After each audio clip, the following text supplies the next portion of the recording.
जय हिंद। आज हम लोग लुसेंट के जो इम्पोर्टेंट पार्ट है उसको हम लोग देखेंगे। लुसेंट के जो ऑब्जेक्टिव बुक है उसको हम लोग सॉल्व कर रहे हैं, जो बिहार दरोगा, बिहार पुलिस, अन्य बिहार के जो भी एग्जाम है या रेलवे से संबंधित, उसमें बहुत ही कारगर जो साबित होगा। तो हमने एक स्पेशलाइजेशन इसको ये किया है कि मैंने जो भारतीय राज्य व्यवस्था है तो इसका चैप्टर वाइज जो हमने 43 आपको क्या है कि पार्ट में मैंने इसको बनाया हुआ है वीडियो को, कि हर एक चैप्टर वाइज एक वीडियो बनाया है। कि जैसे किसी बच्चा के लिए जो कमज़ोर है कि भारत का संवैधानिक इतिहास वो ठीक से नहीं पढ़ा है तो वीडियो देख सकता है। जैसे भारतीय संविधान सभा का गठन कैसे हुआ, तो इस सभी चीज़ों का प्रस्तावना से रिलेटेड तो ऐसे हर एक चैप्टर वाइज मैंने कर दिया है। तो आइए प्रथम देखते हैं, प्रथम चैप्टर की अगर हम बात करते हैं भारत का संवैधानिक इतिहास के बारे में, तो पहला देख रहे हैं कि पहला क्वेश्चन कर रहा है कि बी आर अम्बेडकर और महात्मा गांधी के मध्य सन 1932 में जो हस्ताक्षरित पुनः समझौते में प्रावधान क्या था, जो सिग्नेचर हुआ, तो उसमें कौन सा प्रावधान था। ऑप्शन ई दे रहा है कि भारत के लिए डोमिनियन स्थिति बनाए जाने का। ऑप्शन बी कह रहा है मुसलमानों के लिए पृथक निर्वाचन क्षेत्र का। ऑप्शन सी कह रहे हरिजनों के लिए पृथक निर्वाचन क्षेत्र का।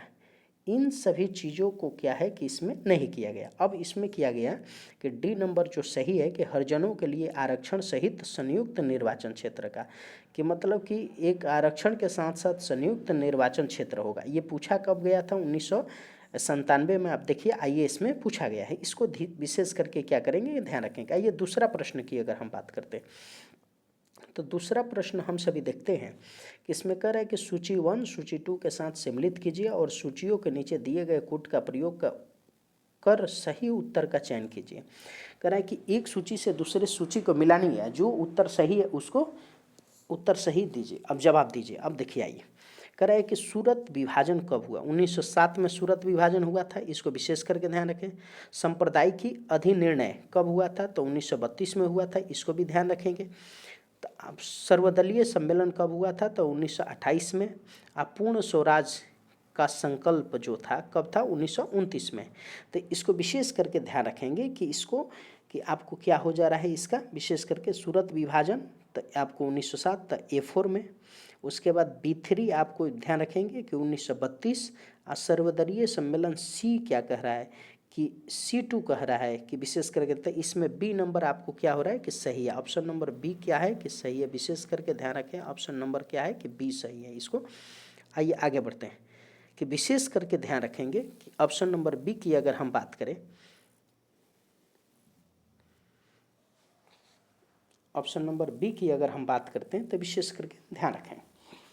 अब तीसरा नंबर प्रश्न की अगर हम बात करते हैं कि तीसरा नंबर प्रश्न अगर देखते हैं तो तीसरा नंबर प्रश्न की अगर हम बात करते हैं तो यहाँ पर देखिए तीसरा नंबर प्रश्न करा निम्नलिखित में से किस अधिनियम द्वारा भारत के गवर्नर जनरल को अध्यादेश जारी करने की शक्ति प्रदान की गई।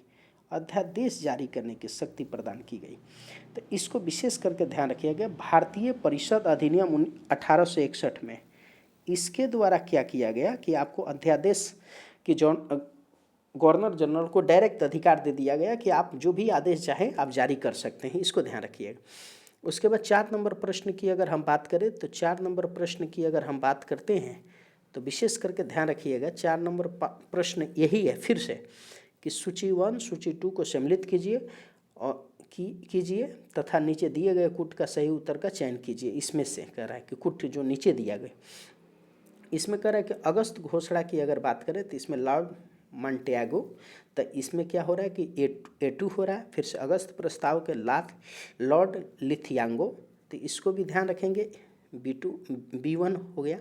उस अगस्त संकल्प की बात करें तो महात्मा गांधी ने कहा, तो इसको ध्यान रखेंगे। आप प्रत्यक्ष कार्रवाई दिवस की अगर बात करें तो आपको मोहम्मद अली जिन्ना ने किया था, तो यहाँ विशेष करके ध्यान रखेंगे कि A2, इसको ध्यान रखें। तो A नंबर ऑप्शन आपको सही हो रहा है। A नंबर क्या है कि ऑप्शन आपको विशेष करके ध्यान रखेंगे, A नंबर ऑप्शन आपके सही हो रहा है। अब कह रहा है कि 5 नंबर प्रश्नों को देखिए। रेगुलेटिंग एक्ट पारित किया गया कब, तो 1773 में। इसको विशेष करके ध्यान रखें, ये भी बहुत पूछा जाने वाला जो क्वेश्चन है, ये पूछता है हरदम। अब कह रहा है कि 6 नंबर प्रश्न के बारे में विशेष करके ध्यान रखिए कि भारत के गवर्नर जनरल को किस एक्ट के द्वारा अपनी समिति के निर्णयों को अस्वीकार करने का अधिकार है। अपने समिति को जो भी समिति है उसका निर्णयों का अधिकार है कि आपको क्या अस्वीकार कर सकता है। तो 8 इसमें ऑप्शन ए दिया हुआ 1773 का रेगुलेटिंग एक्ट नहीं। ऑप्शन बी नंबर दिया हुआ है कि 1784 का Pitt's India act. Option C दिया रहा है कि 1786 का अमेंडमेंट एक्ट। तो ये क्या है कि सी नंबर आपको सही है, विशेष करके ध्यान रखेंगे। अब कह रहा है 7 नंबर प्रश्न को देखिए। 7 नंबर प्रश्न की अगर हम बात करें, कह रहा है महारानी विक्टोरिया को भारत के समग्र राजनीति नियुक्त किया गया, यानी कि महारानी, इसके मतलब होता है कि महारानी नियुक्त किया गया है 1858 में। ये बीपीएससी आपको क्या है कि 38वीं में पूछा था, इसको ध्यान रखेंगे। समराजनी जो नियुक्त किया गया था, जो कि महारानी विक्टोरिया ने 1858 को घोषणा में भारतीयों की बहुत सी चीज़ें दी जाने की आश्वासन दिया। निम्नलिखित आश्वासनों में से कौन सा ब्रिटिश शासन ने पूरा किया? कह रहा महारानी ने जो 1858 में जो आश्वासन दिया था, ब्रिटिश शासन ने कौन से आश्वासन को पूरा किया? तो आइए देखते हैं 8 नंबर प्रश्न के आंसर क्या होता है, इसको विशेष करके ध्यान रखेंगे कि अगर 8 नंबर की बात करें तो यहाँ ऑप्शन दिया हुआ 8 नंबर की, इसको ध्यान रखेंगे। पहला ऑप्शन यहाँ दिया हुआ है कि रियासतों को हड़पने की नीति का समाप्त कर दी जाए। ये तो गलत है, ये तो चाहते थे ही अंग्रेज की, ये बना रहे। कह रहा देसी रजवाड़ों का यथा स्थिति बनाए रखी जाए। ये बी नंबर क्या है कि आपको सही था, बी नंबर, कि इसमें तीनों में से क्या है छोड़कर एक बी नंबर जो है कि ये ऑप्शन सही है कि रजवाड़ों के क्या करते थे कि लालच देकर बनाए रखना, कि उसका स्थिति को, उसका छेड़छाड़, उसका एरिया को नहीं करेंगे तो रजवाड़े मिले रहेंगे, फिर और लंबा समय तक राज करेंगे। कह रहे 9 नंबर प्रश्न की बात करें कि मिंटो मार्ले सुधार का उद्देश्य क्या था? तो मिंटो मार्ले जो 1909 में जो लाया गया था सुधार, इसमें क्या था कि पृथक निर्वाचन प्रणाली, ऑप्शन ए कह रहा है। ऑप्शन बी कह रहा है भारतीयों की भागीदारी को बढ़ाना, बी कह रहा है, ऑप्शन सी कह रहा है युद्ध में सहयोग हेतु तैयार करना, डी कह रहा है पूर्ण स्वतंत्रता। आप बताइए, जब मार्ले इसके बारे में बात करें तो ये पृथक निर्वाचन प्रणाली, ये नंबर क्या है कि सही था। फिर कर रहा है कि मार्ले मिंटो सुधार बिल किस वर्ष में पारित किया गया था? 19 आपको कब 9 में किया गया था। 10 नंबर आपको देखिए 1909 में किया गया था। तो इसको विशेष करके ध्यान रखिएगा, कब किया गया था? 1909 में। अब आइए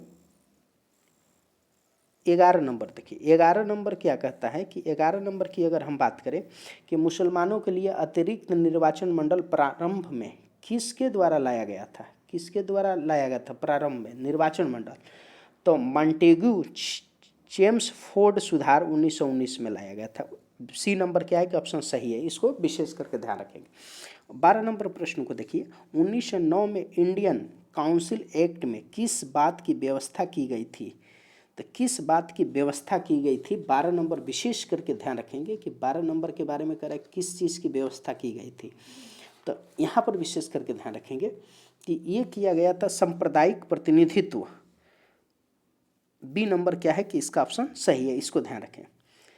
13 नंबर को प्रश्न को अगर विशेष करके ध्यान रखेंगे तो मॉन्टेग्यू चेम्सफोर्ड सुधार में प्रावधानों का सार था। क्या सार था इसको?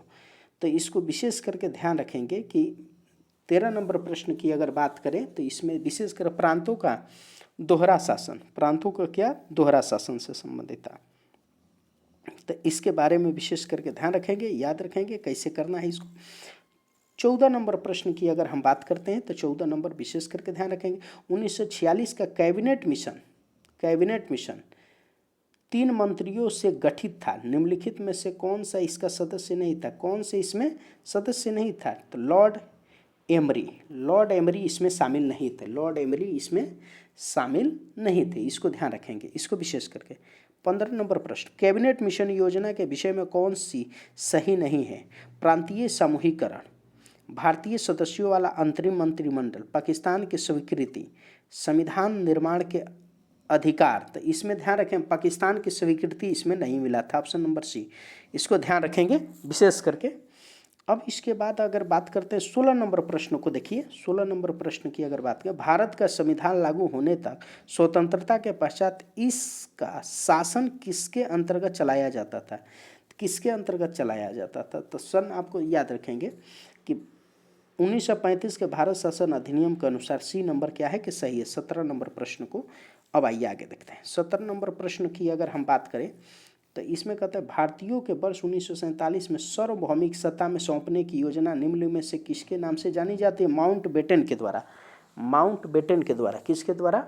माउंटबेटन के द्वारा जानी जाती है। ऑप्शन नंबर सी आपको सही है कि उन्होंने ही सौंपा था। 18 नंबर की अगर बात करें, कौन से सम्मिलित नहीं है, तो इसमें ध्यान रखेंगे साइमन जो इसमें करा माल्ले मिंटो सुधार सांप्रदायिक प्रतिनिधित्व, ये सही है। भारतीय शासन सरकार अधिनियम 1935 स्वशासन के लिए सही है। कैबिनेट मिशन संविधान सभा का गठन के लिए सही है।